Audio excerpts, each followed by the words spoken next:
यदि तुमने अपने इन बाणों का संधान किया तो तुम्हारे मित्र भी मारे जा सकते हैं, और वो निरपराध भी जो इस युद्ध में भाग नहीं ले रहे। इसलिए मुझे ये 3 बाण दिए गए हैं प्रभु। मेरे पहले बाण में भरी लाल भस्म मेरे सभी मित्रों और सहयोगियों को चिन्हित करेगी। मेरा दूसरा बाण उन सभी को चिन्हित करेगा जो इस युद्ध में भाग नहीं ले रहे या निष्पक्ष हैं।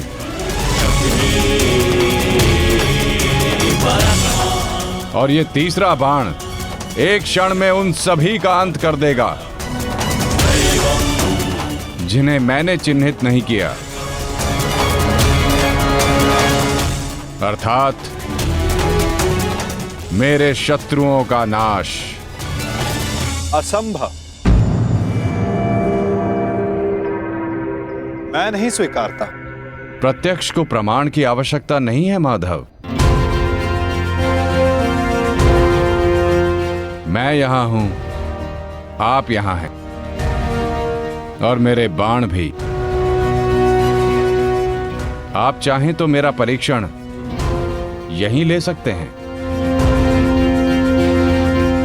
बस लक्ष्य बताएं। तो ठीक है बारबरी, लक्ष्य भी तुम्हारे समक्ष प्रस्तुत है। इस वृक्ष को देख रहे हो? इस वृक्ष के सभी सूखे पत्तों को अपना लक्ष्य बनाओ, परंतु स्मरण रखना बारबरी, इस वृक्ष का कोई भी हरा पत्ता या कोई भी अध सूखे पत्ते का लक्ष्य भेदन नहीं होना चाहिए। स्वीकार है? आदेश का पालन होगा।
सभी अनचिन्हित पत्रों का लक्ष्य भेद हो।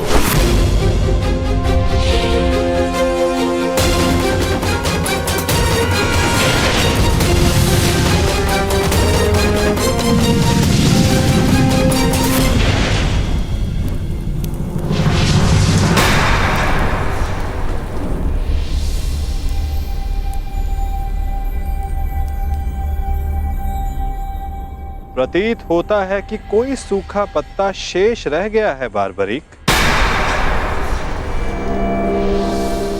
तुम असफल हुए।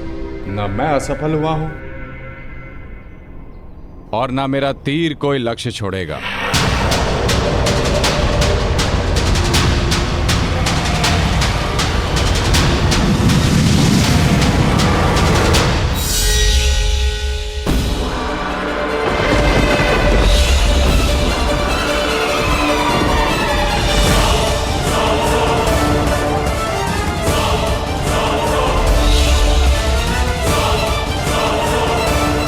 आपके चरण मेरे बाण के लक्ष्य के मध्य में आ रहे हैं प्रभु। आपसे निवेदन है कि आप अपने चरण हटाइए प्रभु, अन्यथा यह आपके चरण को भेद देगा। तो क्या ये बाण अपना लक्ष्य भेदने के लिए मेरे पांव पर आघात कर सकता है? जी प्रभु, शीघ्र अपने चरण हटाइए।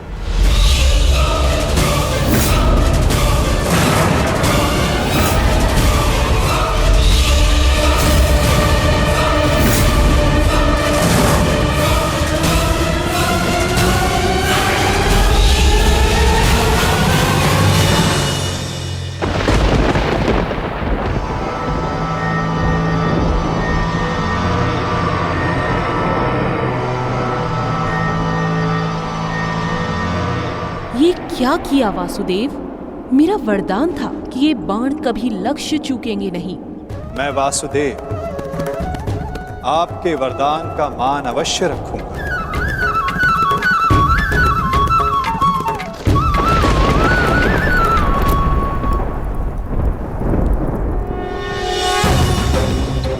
देवी, आपका ये बाण मेरा चरण भेद नहीं पाया, परंतु अब से मेरे शरीर का ये भाग सबसे दुर्बल होगा।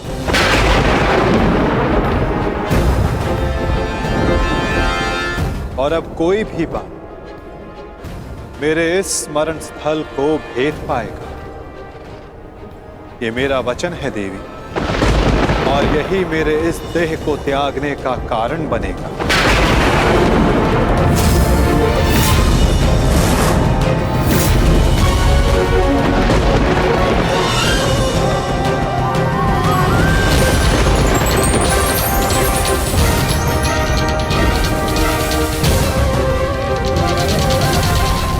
कोई भी बाण मेरे इस स्मरण स्थल को भेद पाएगा। ये मेरा वचन है देवी, और यही मेरे इस देह को त्यागने का कारण बनेगा।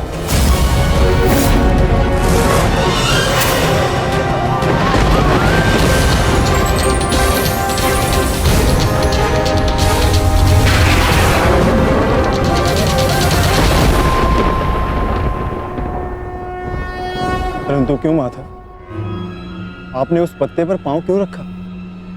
ऐसी क्या आवश्यकता थी आपको? मैंने जो किया उसकी आवश्यकता थी पार्थ, और अब जो मैं करने जा रहा हूं उसकी भी आवश्यकता है। परंतु मैं ऐसा करना नहीं चाहता था पार्थ। ये सत्य है कि बार्बरीक के ये 3 बाण अमोघ हैं। ये हमारे लिए शुभ समाचार है ना माधव? हाँ, परंतु धर्म के लिए ये सबसे अशुभ समाचार है विकोदर।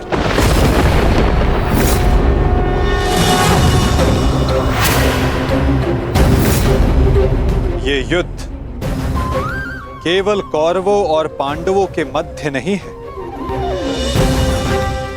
ये युद्ध धर्म और अधर्म के मध्य है।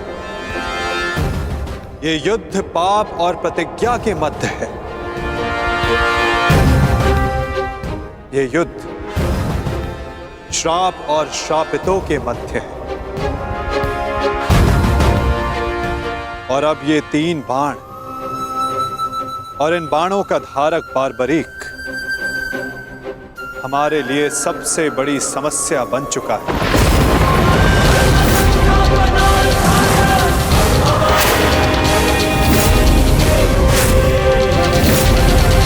इसी कारण बार्बरीक का अंत अब अनिवार्य है।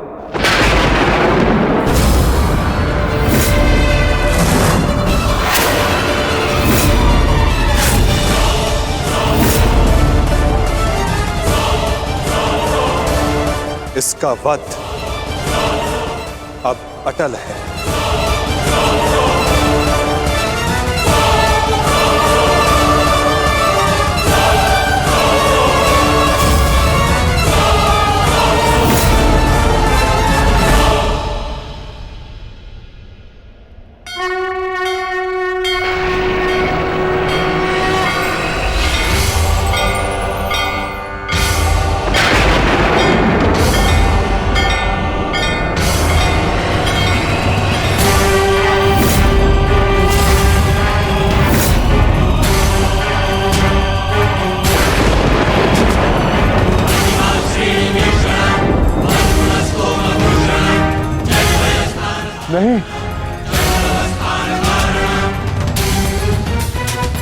नहीं वासुदेव, मेरे जीवित रहते मैं ऐसा नहीं होने दूंगा। सुदर्शन चक्र को बारबरी तक पहुंचने से पहले मेरे मस्तक से होकर जाना होगा। यही नियति है भीम, और तुम ये भली भांति जानते हो। बर्बरीक का अंत अब अनिवार्य है, अन्यथा युद्ध में सबका विनाश निश्चित है। मेरे पास अब और कोई विकल्प शेष नहीं।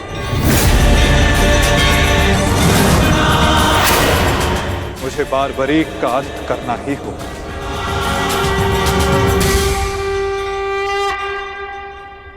किंतु माता, इसका कोई समाधान तो निकल ही सकता है ना। हम बारबरीक को युद्ध से दूर भी तो रख सकते हैं। तो फिर इसका अंत अनिवार्य क्यों?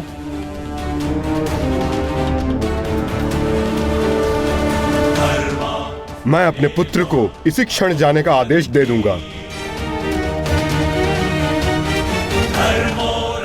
मेरी आपसे विनती है प्रभु, मेरे पुत्र को उस कर्म का दंड मत दीजिए जो उसने अभी तक किया ही नहीं। मेरे पुत्र पर सुदर्शन चक्र का प्रयोग ना करें वासुदेव, मेरी विनती है आपसे।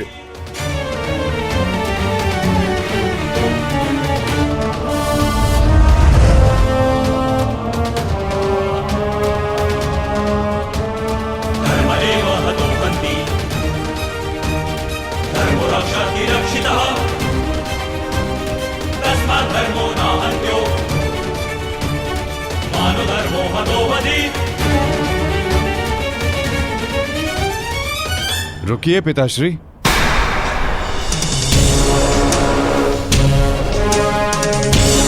मैं यहां खाली हाथ लौटने नहीं आया था पिताश्री, मुझे इस युद्ध में भाग लेना ही है। मौन रहो तुम्हें अनुमान भी है तुम क्या बोल रहे हो? कदाचित मैं दृष्टा कर रहा हूं पिताश्री, परंतु मैं एक योद्धा भी हूं, और एक सच्चा योद्धा युद्ध भूमि से विजय प्राप्त करके लौटता है या वीर गति पाकर।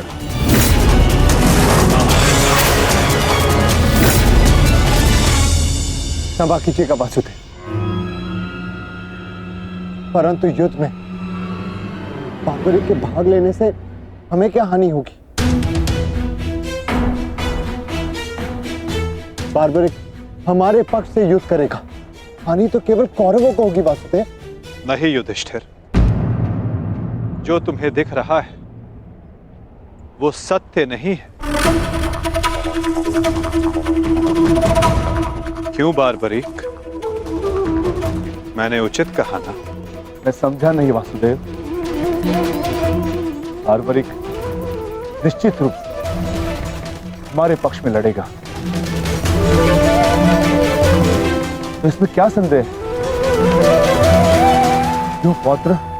सत्य यह है कि मैं इस युद्ध में निर्बल पक्ष की ओर से भाग लूंगा।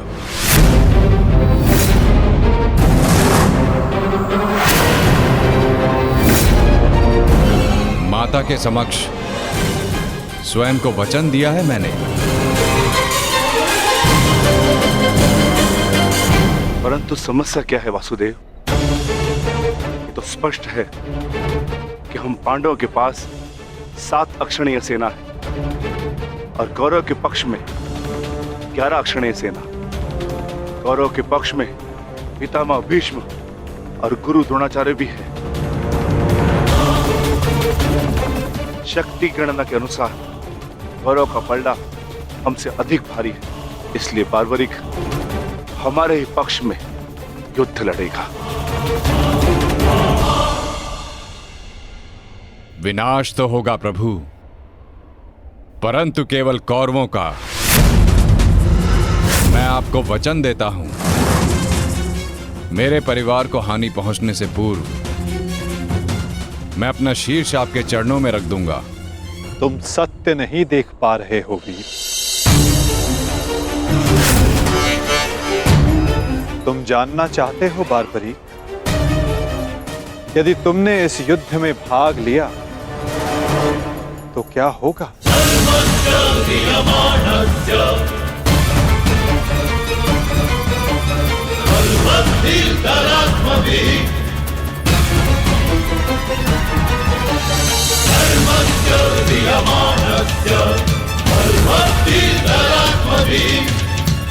तो देखो,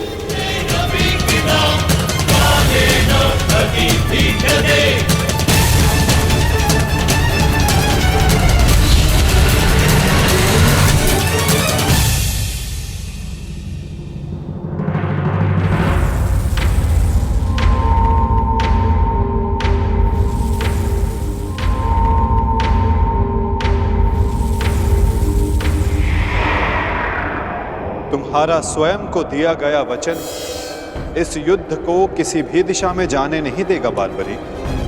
इस युद्ध का संतुलन बिगाड़ देगा। तुम निश्चित रूप से आरंभ में पांडवों के पक्ष में रहोगे, क्योंकि आरंभ में पांडव कौरवों से निर्बल होंगे, परंतु शीघ्र ही ये परिस्थिति बदल जाएगी बारबरीक।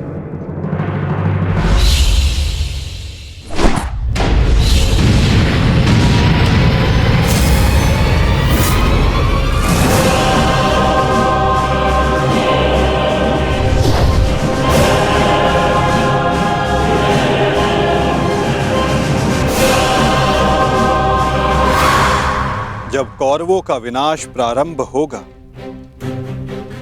तो शीघ्र ही पांडवों का पलड़ा कौरवों से अधिक भारी हो जाएगा और तुम अपने वचन के कारण संतुलन बनाए रखने के लिए अपना पक्ष छोड़कर कौरवों के पक्ष में चले जाओगे और उसके पश्चात तुम पांडवों पर प्रहार करने लगोगे।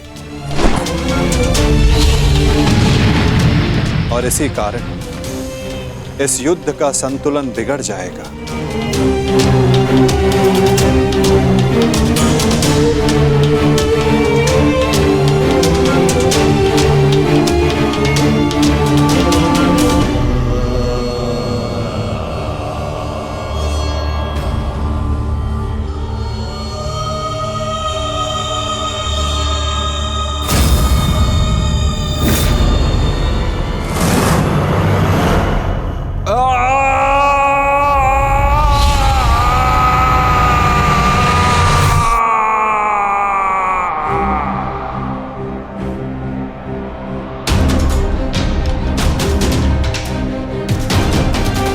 यही सत्य है बारबरीक।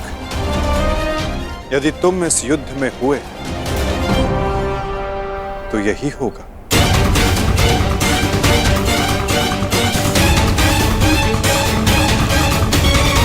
तो मैं क्या करूं प्रभु? संसार का हर योद्धा अपना युद्ध चुनता है, क्या मुझे ये युद्ध चुनने का अधिकार नहीं?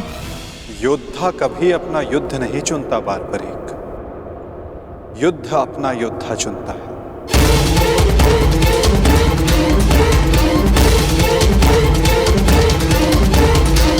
तो आदेश दें प्रभु, मुझे क्या करना है? ये युद्ध एक यज्ञ है बारबरीक, और तुम्हें त्याग और बलिदान देना होगा, स्वयं के प्राणों का दान।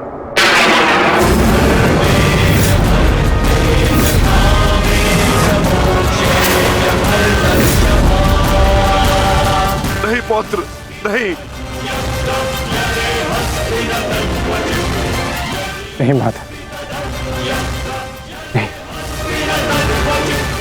आप ही कहते हैं ना प्रभु कि प्रत्येक मनुष्य के जीवन का कोई ना कोई लक्ष्य होता है। मेरी बस एक ही इच्छा थी कि मैं भी इस युद्ध में भाग लूं। मैं भी इस युद्ध को देखना चाहता था, इसका साक्षी बनना चाहता था। भगवान श्याम को अपना धर्म निभाते देखना चाहता था। क्या मेरी ये इच्छा अधूरी रह जाएगी? मैं वचन देता हूं बारबरीक, इस युद्ध का साक्षी बनने की तुम्हारी इच्छा मैं अवश्य पूर्ण करूंगा। यदि इस युद्ध में तुम मेरी सहायता करना चाहते हो बारबरीक, तो तुम्हें स्वयं को इस युद्ध से विरक्त करना होगा। और इसका केवल एक ही मार्ग है जो तुम भली भांति जानते हो।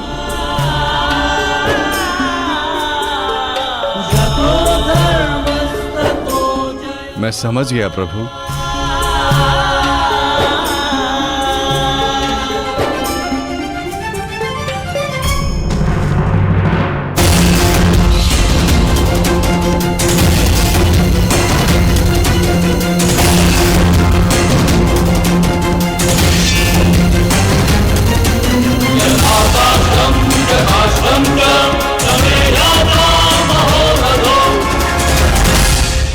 मैं घटोत्कच पुत्र महाबली भीम पौत्र बर्बरीक स्वेच्छा से अपना शीश भगवान कृष्ण के चरणों में भेंट करता हूं।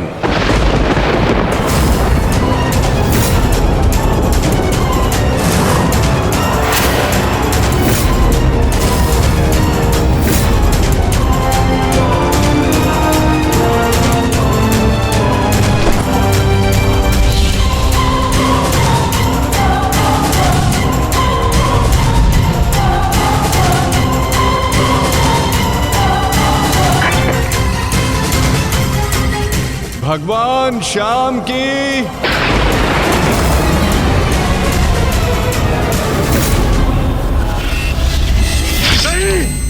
पुत्र बार्बरिक,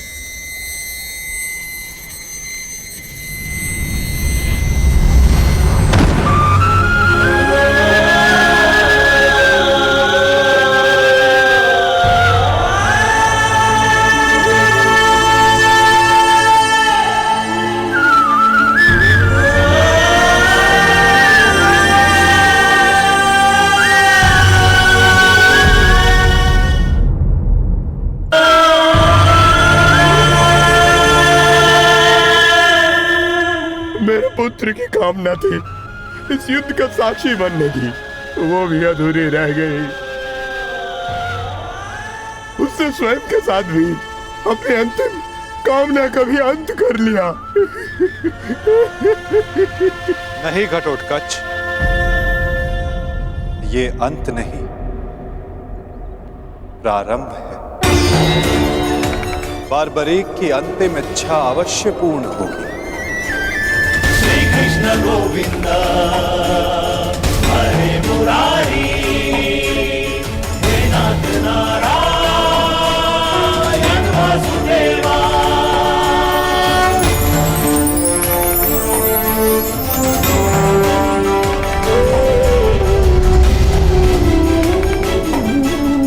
श्री कृष्ण गोविंद हरे मुरारी, हे नाथ नारायण वासुदेवा। श्री कृष्ण गोविंद हरे मुरारी, हे नाथ नारायण वासुदेवा। श्री कृष्ण गोविंद हरे मुरारी, हे नाथ नारायण वासुदेवा। श्री कृष्ण गोविंद हरे मुरारी, हे नाथ नारायण वासुदेवा। श्री कृष्ण गोविंद हरे मुरारी, हे नाथ नारायण वासुदेवा। श्री कृष्ण गोविंद हरे मुरारी, हे नाथ नारायण वासुदेवा। श्री कृष्ण गोविंद हरे मुरारी, हे नाथ नारायण वासुदेवा। बर्बरीक इस महाभारत का एक महत्वपूर्ण कार्य पूर्ण करेगा। बार्बरीक का ये त्याग, ये बलिदान व्यर्थ नहीं जाएगा।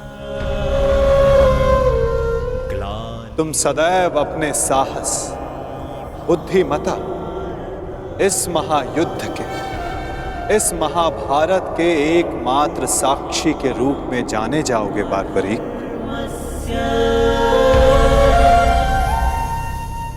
संसार तुम ही से जानेगा कि इस महायुद्ध में जो कुछ भी हुआ धर्म के अनुसार हुआ, और इस संसार के अंत तक तुम इस धर्म युद्ध के साक्षी रहोगे बार्बरीक। तुम्हारे इस निस्वार्थ बलिदान के तुम्हें सदा आदर दिया जाएगा बार्बरीक, और तुम्हारी खाटू श्याम के नाम से पूजा की जाएगी।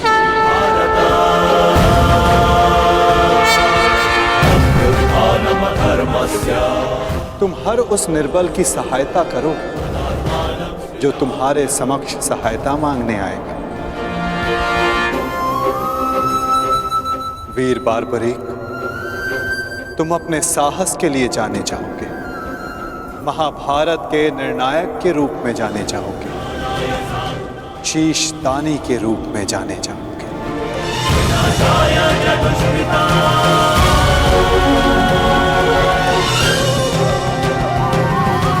इस युद्ध रूपी यज्ञ में यही नियति है विजय की। विजय बलिदान मांगती है, विजय दान मांगती है। दानी बारबरीक, तुम सदा अमर रहोगे।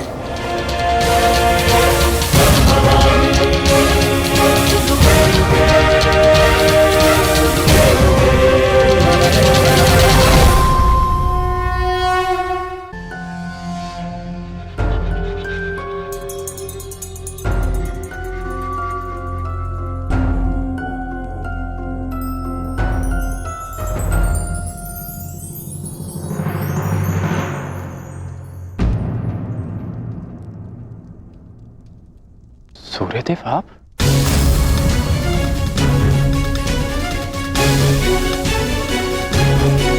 बड़ी बात। कल्याण हो पुत्र।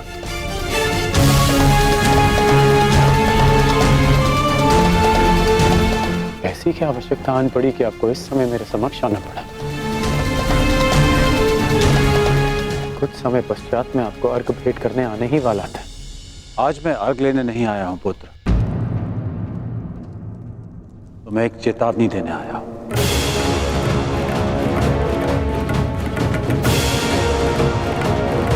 और वो ये, तुम कल प्रातःकाल मुझे अर्घ भेंट करने मत आना। और यदि तुम मुझे अर्घ भेंट करने आए तो तुम अपना सर्वस्व खो बैठोगे।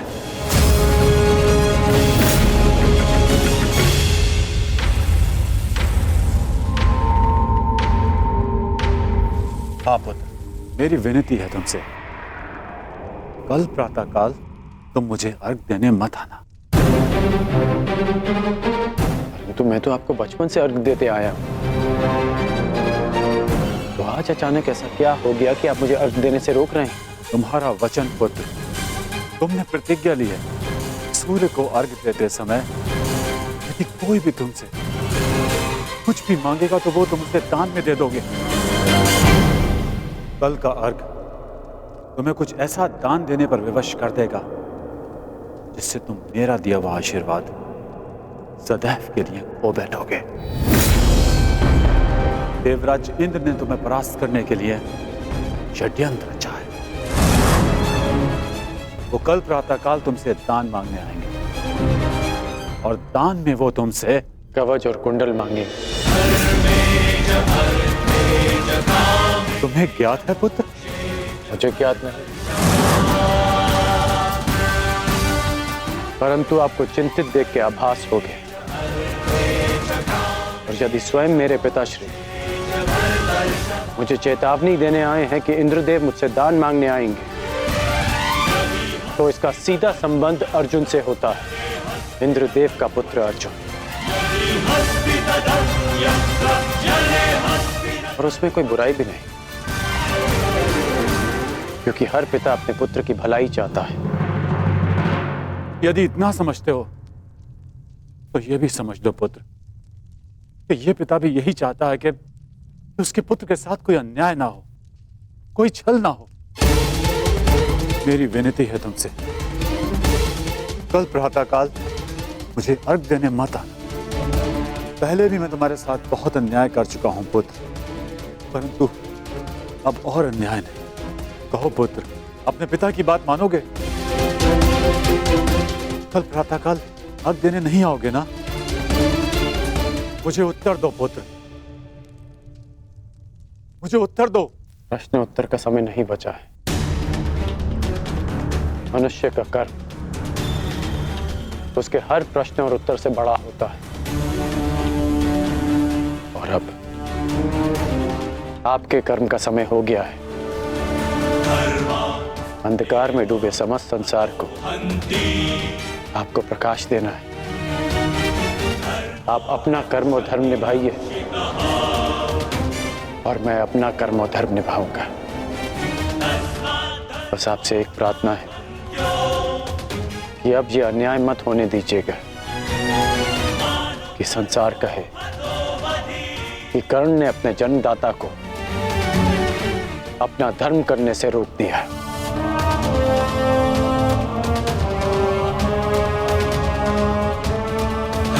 प्रणिपात पिताश्री। मुझे आशा है पुत्र, तुम मेरी विनती स्वीकार कर। कल्याण हो तुम्हारा।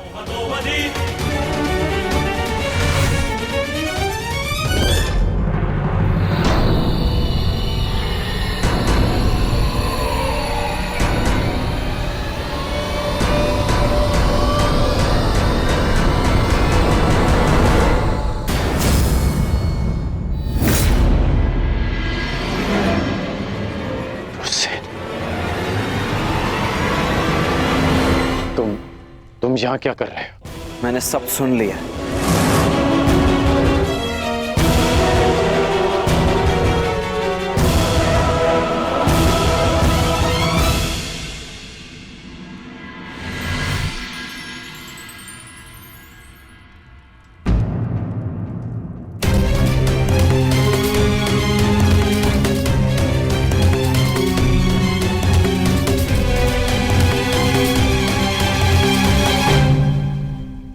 सूर्य नारायण,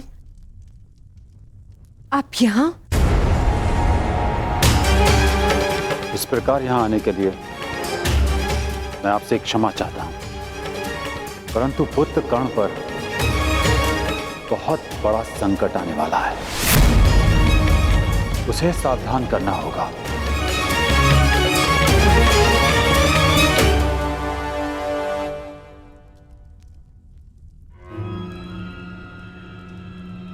आप सूर्यपुत्र हैं, परंतु ये कैसे संभव है?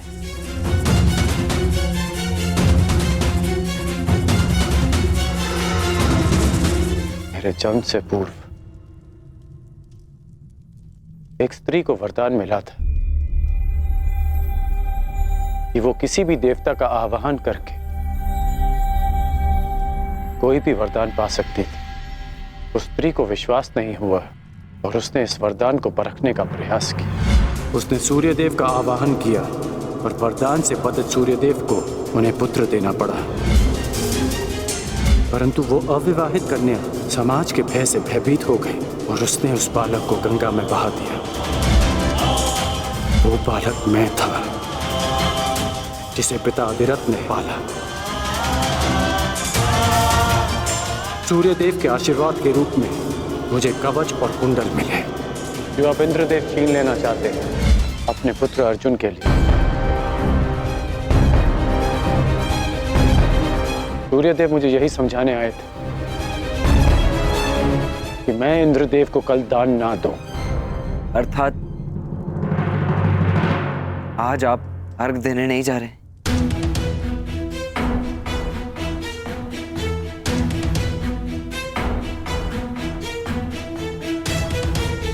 नहीं, मैं अवश्य जाऊंगा।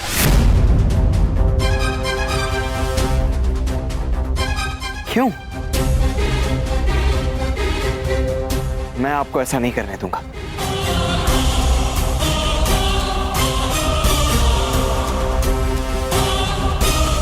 मुझे क्यों नहीं जाना चाहिए? एक दान के भय से अपना संकल्प तोड़ दो, अपना सम्मान खो दो? नहीं पुत्र, ये सूत पुत्र ऐसा कायर नहीं है। आप स्वयं के साथ ऐसा अन्याय कैसे होने दे सकते हैं पिताश्री? आप भली भांति जानते हैं आपके साथ छल होने जा रहा है। फिर भी वो सूर्यदेव जिन्होंने आपको अपना नाम कभी नहीं दिया, जिस पर आपका अधिकार था, वो सम्मान कभी नहीं दी, फिर भी आप उन सूर्यदेव के सम्मान के लिए इंद्रदेव के बिछाए जाल में फंसने जा रहे हैं। पिताश्री, ये कवच आपकी सबसे बड़ी सुरक्षा है और आप इसे इंद्रदेव को दान में दे देंगे। क्यों? केवल सूर्यपुत्र होने के सम्मान के लिए? नहीं, एक सूत पुत्र होने के अभिमान के लिए।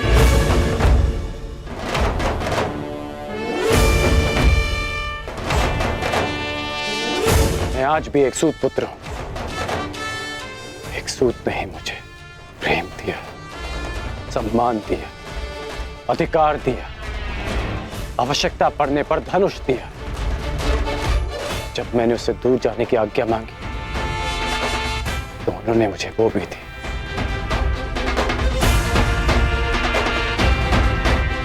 तुमने ठीक कहा पुत्र कि जिन सूर्यदेव ने मुझे मेरा नाम, मेरा सम्मान नहीं दिया, मैं उनके एक उपहार के लिए ऋणी क्यों रहूं? पुत्र, तुमने पूर्णतः अपने पिता को नहीं पहचाना। मैं अपनी सुरक्षा के लिए कवच और कुंडल पर निर्भर नहीं हूं।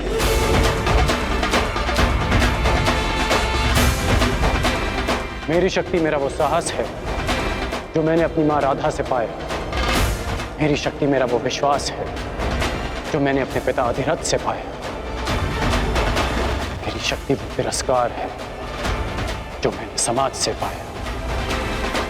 इस राधेकरण के कौशल और योग्यता को किसी कवच कुंडल की आवश्यकता नहीं है। परंतु पिताश्री, ये सब अन्याय है। जो भी आपके साथ हो रहा है, ये सब अन्याय है। कदाचित यह अन्याय है, परंतु कोई और अन्याय करे इसका अर्थ ये नहीं कि हम भी न्याय का पथ छोड़ दें। मैं अपना मार्ग चुन चुका हूं। यदि तुम्हारे मन में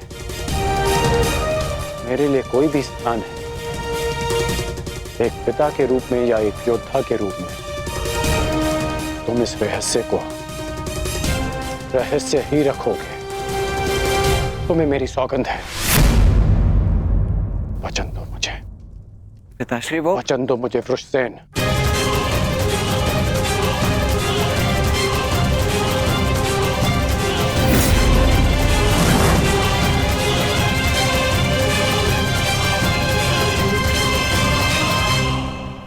सूर्य उदय का समय हो गया है और मेरे अर्घ देने का भी। अब तुम जा सकते हो।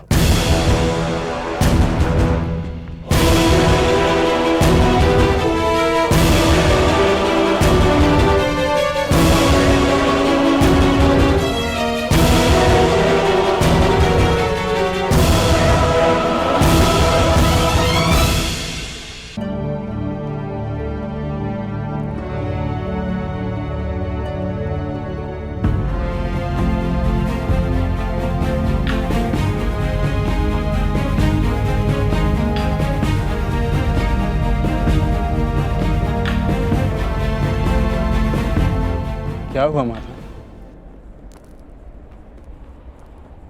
समय हो गया है, परंतु अभी तक सूर्यदेव उदित नहीं हुए। क्योंकि कदाचित ये उदय होने का उचित समय नहीं है पार्थ। मैं समझा नहीं माता। सूर्यदेव का उदित होना अनिवार्य है, प्रकृति का नियम है। भला इसके विरुद्ध कौन जा सकता है?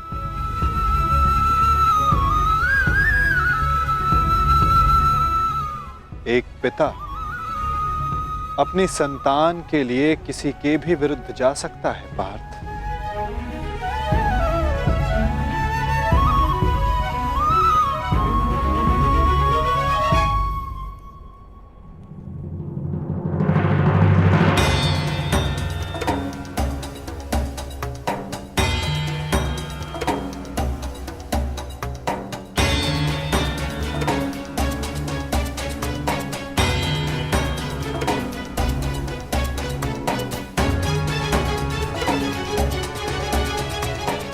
रानीपात वासुदेव।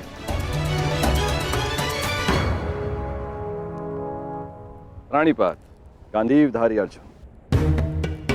प्राणिपात, परंतु मैंने आपको पहचाना नहीं ब्राह्मण देव। महान व्यक्ति के पास समय ही कहां होता है किसी और से परिचित होने के लिए, परंतु महान व्यक्ति से समस्त संसार परिचित रहता है। वासुदेव का पराक्रम और अर्जुन के शौर्य से ऐसा कौन है इस संसार में जो परिचित ना हो।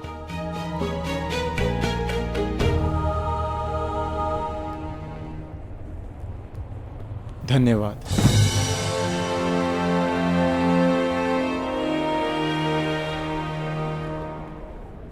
मेरा आशीर्वाद है अर्जुन, इस महाभारत के युद्ध में तुम्हारी विजय निश्चित है। तुम अपने शौर्य से अपने शत्रु पर विजय प्राप्त करो।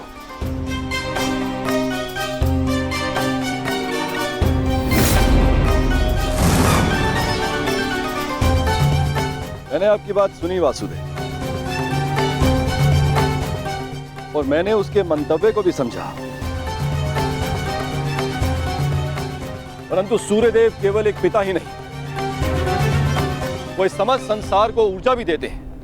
किसी भी स्थिति में उन्हें अपना कार्य पूर्ण करना ही होगा। सूर्य उदय होना अनिवार्य है, यह प्रकृति का नियम है। अवश्य, परंतु इन नियमों के बंधन में सभी आते हैं ब्राह्मण देव। सूर्य देव पर, मुझ पर भी, और आप भी।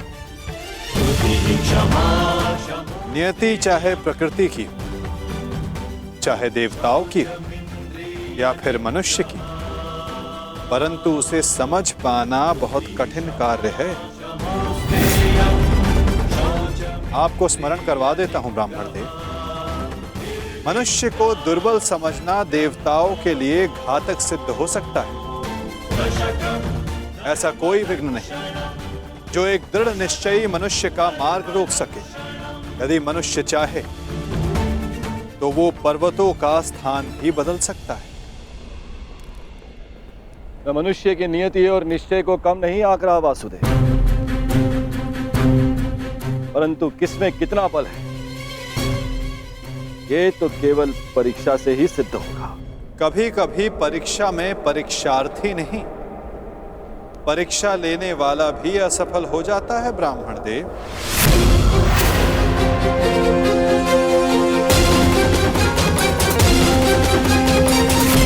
कभी कभी परीक्षा में परीक्षार्थी नहीं, परीक्षा लेने वाला भी असफल हो जाता है ब्राह्मण देव।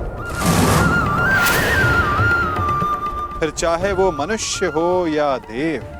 देवताओं का तो धर्म होता है ना वासुदेव, मनुष्य को सदैव नए नए अवसर देना।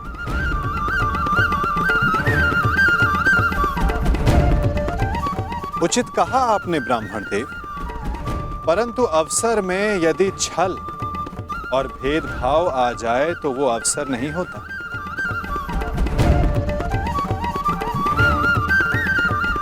कदाचित आपको स्मरण तो होगा ही, यदि धर्म और कर्म में पक्षपात आ जाए तो धर्म धर्म नहीं होता और ना कर्म कर्म रहता है।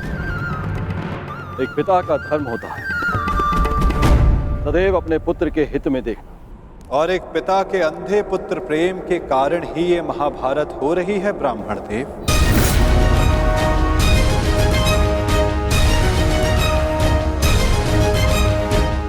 मुझे पिता से कोई लेना देना नहीं,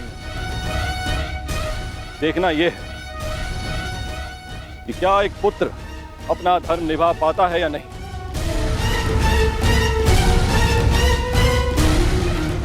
क्या एक पुत्र अपने पिता के सम्मान की रक्षा कर पाता है या नहीं।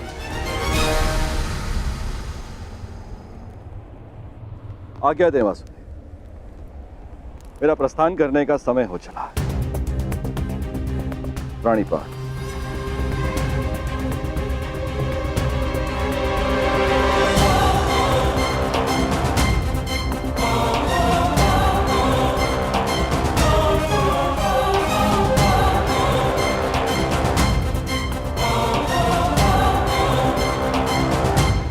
विजयी भव वत्स, विजयी भव।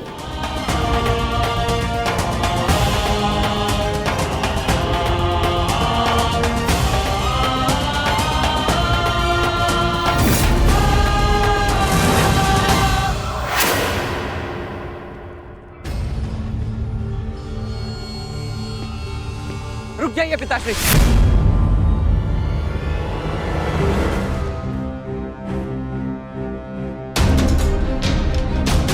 मत जाइए, अपने साथ ऐसा अन्याय मत होने दीजिए। सूर्यदेव ने आपके साथ जो अन्याय किया उसके पश्चात आप ऐसा कैसे कर सकते हैं? मैं ये सब इसलिए कर रहा हूं क्योंकि ये मेरा धर्म है, एक सूत का धर्म। हम सूत सदा देते आए हैं, युद्ध में सारथी बनकर सुरक्षा देते हैं, राज्य को समय पर कर देते हैं। आज एक सूर्य पुत्र के सम्मान का नहीं, एक सूत पुत्र के सम्मान का प्रश्न है। वो सूत पुत्र जिसने दान में मांगी हर वस्तु देने का वचन दिया है, आज मुझसे कोई मेरे कवच और कुंडल क्या प्राण भी मांगेगा तो मैं दे दूंगा।